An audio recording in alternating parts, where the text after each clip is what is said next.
Hi, today I'm Samsung Galaxy A54 5G and I'll show you how to enable or disable NFC on this device.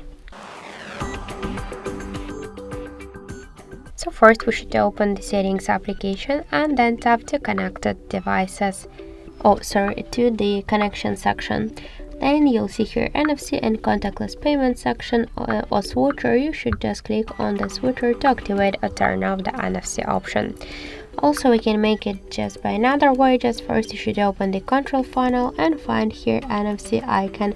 If you don't see this icon, you should just tap on this plus, and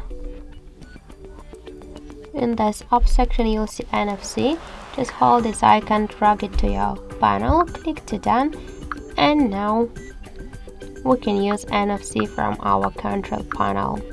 So that's it. Thank you for watching, and if you find this video helpful, don't forget to leave a like, comment and to subscribe our channel.